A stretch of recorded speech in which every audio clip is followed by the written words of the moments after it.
building that anticipation can be an important psychological part of the experience. Monday night, you got to be tuning into the Fling Show.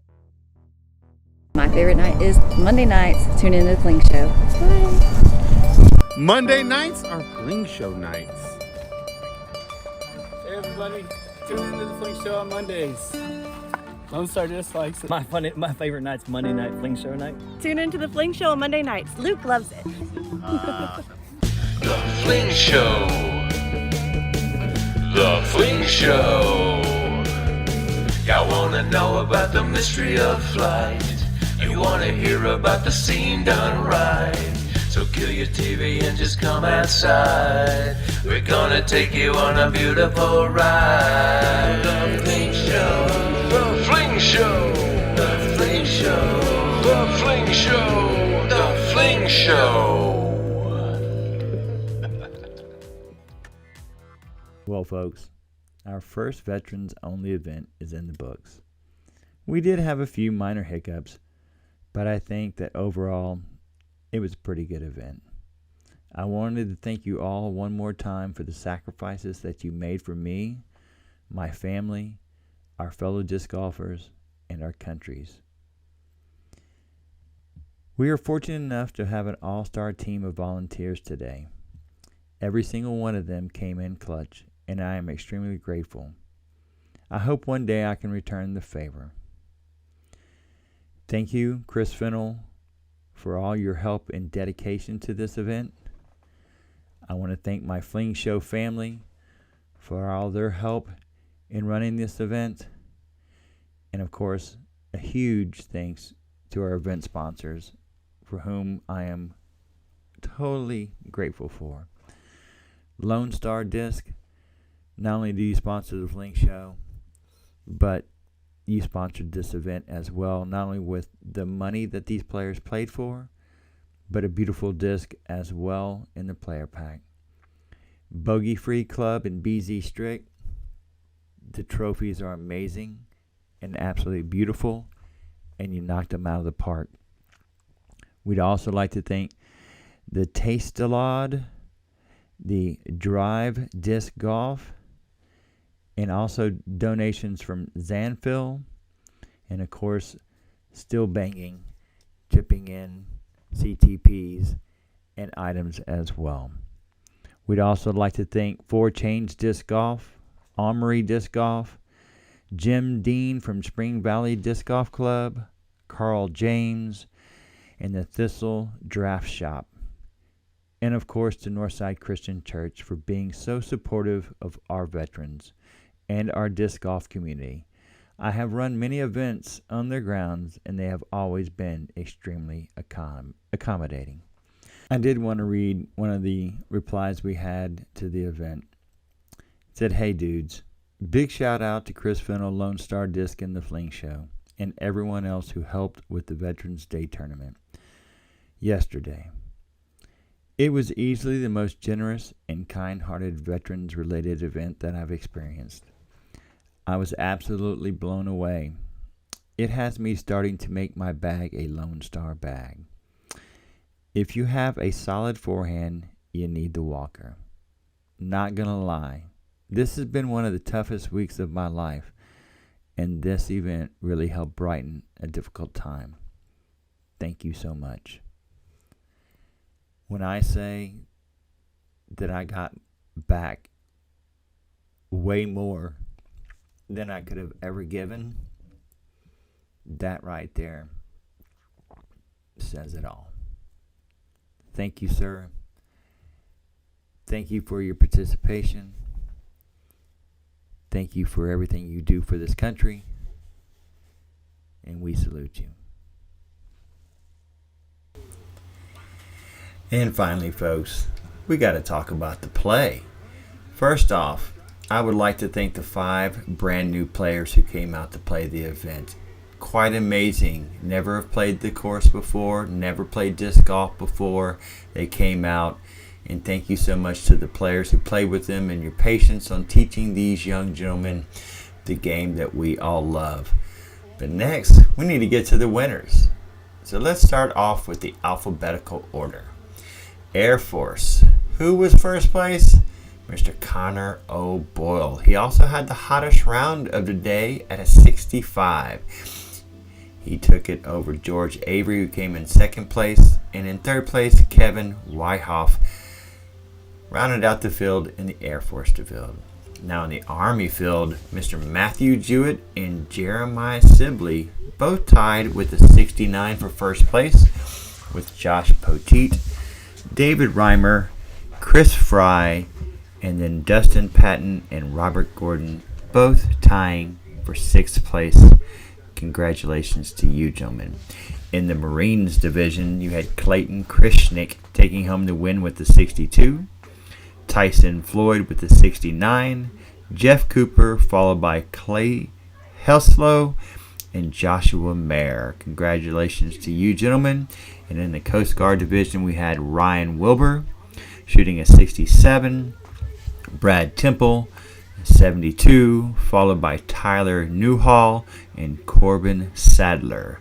And finally in the Navy, in first place was a tie again with a 67. Our own Travis Dillard with Sean Marshall both shooting a 67, tying for first place, followed by Brian Felgry. And our own Chris Fennell took fourth place while running the event. Congratulations to you all.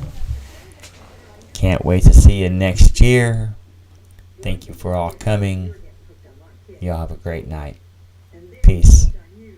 Building that anticipation is can be an important psychological part of the experience. Oh yeah, I love that. Spring Valley used to kill me on 17 and 18. I was like, God, I got it. Before it started What's funny out, is and now the trees. I was thinking when John was talking about 10 holes popped into my head.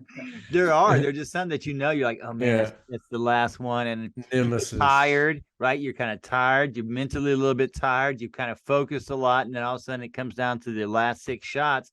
The next thing you know, instead of 6, it's 8, and you're like, why did I just end my round like that? Why? What was that all about? Why did I just do that? It should have been 6 at minimum. Should have maybe been a 5. On both holes to go together, when you're finishing it out. And instead you got 8 strokes and you just put up, 2 bogeys back to back.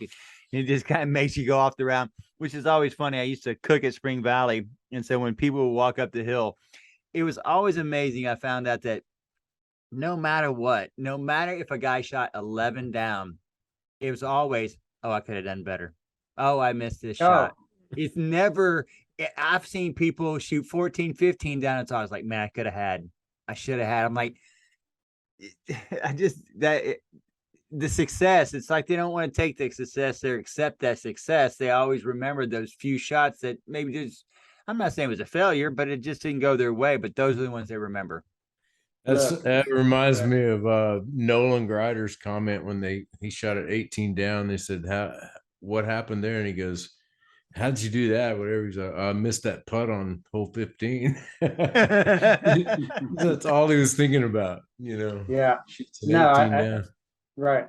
Who has come off around and thought, I made every putt, I nailed every drive, and yet we still, hey, how'd your round go? Well, it's close, should have got this and I should have got that. So yeah, it's a little half full, half empty, I guess. But I think the point is most of us at the end of a round tend to look at the half empty part, right?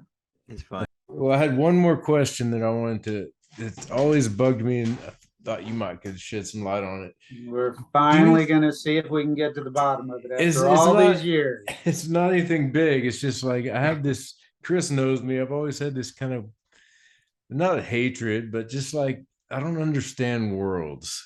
I don't understand playing 20 different courses in 10 days. It's not that, but it just seems like to me, like, especially back in the old days, why did we have to put so many courses out there?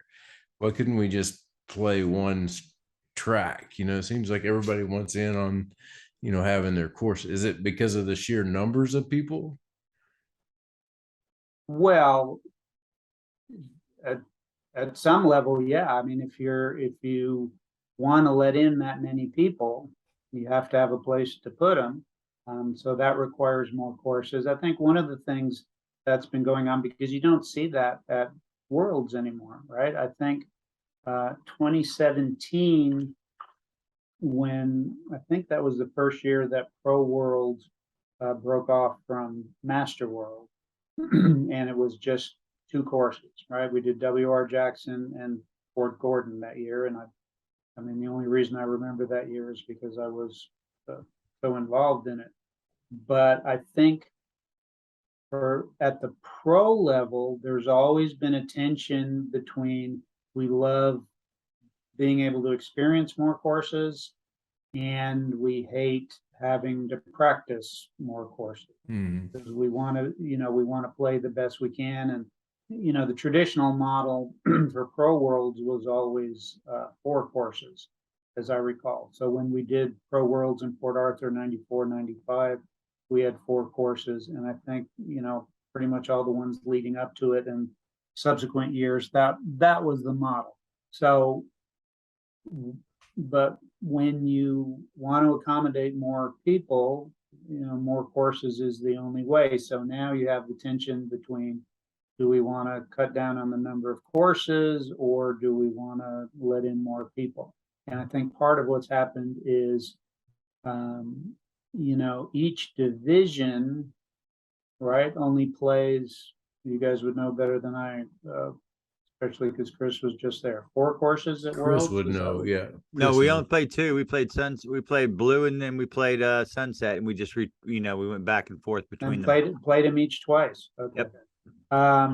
So yeah, but those are all the factors. Number of people, being able to get in the practice rounds. People who tour now get to play all the courses they want. That didn't used to be the case. So it was a big deal to be able to go somewhere and play 4 different courses. So there's also some preferences in some places for having longer and shorter courses. Maybe have a course that's par in the mid to high 60s, and having courses where par is under 60. I think when we were in Port Arthur in the mid 90s, there was always still the feeling that we should have one course that's a little more old school, and par would be somewhere between 54 and 58, because that was the kind of course that we had all grown up playing, and that was still in its own right a different test. And it's almost like saying, well, we should have a couple of dead straight holes on every course. We should have one pretty much par 3 course out of every mix. And I've heard at least one pro in the last few years saying, yeah, we should start playing more courses that have lower par, because it's a different challenge. So I love it. I love it as a spectator, because I've been watching a lot of the tour this year. In fact, probably every bit of it. I'll turn it on, I'll watch, and it's cool to see that balance between 2 courses. I can't think of specifically which tournament I'm talking about, but there was one where they went golf course. I think that may have been Emporia. But wooded, and then even like the one James Cameron went on, that was a frisbee course, pretty much, where you're shaping shots, throwing straight lines. Well, and in New Hampshire, right, Brewster's Ridge and Fox Run. Yeah. That's so those are I know players love having those 2 courses and the different challenges on those. So, and again, we haven't had a lot of options traditionally, right? I mean, you could have the best courses in the world, but you don't have the sponsors and the staff, you're not getting the world championships. And you have the money and the staff, and maybe your courses aren't that great, but you get the bid. And now across the board, it's going to be better courses, better facilities, bigger sponsors. And so I think that's going to be one of the challenges of the tour is, how do you pick these courses when hopefully you have good options, and I certainly hope that what we're working on these days will give them some good options, because we've got some cities that see what's going on and say, we want to be part of that. We want to be on the tour. And so it's, more competition in that case leads to better courses, bigger purses, and, everything that goes along with it. Hey, Well, John. as a fan, I've got to say it's been pretty good. I think they're doing a good job with it. I think they're heading in the right direction. There've been hiccups along the way, but Oh. just as a spectator, I'm loving what I'm seeing. I think they're doing a good job. No, I'm with you. It gets better and better, and I think they took a huge leap forward this year, especially in the video coverage. So yeah, Jeff Spring doing a tremendous job, and all the people who are there, and of course all the people in the individual cities too. So That's an important job. I'm glad you said his name, Jeff Spring. I've been seeing him doing awards and stuff, but to be able to manufacture a vibe, basically that's what you're doing when you pick a course or you pick a set of a club or however that comes about. It's basically creating an atmosphere and doing a good job of it.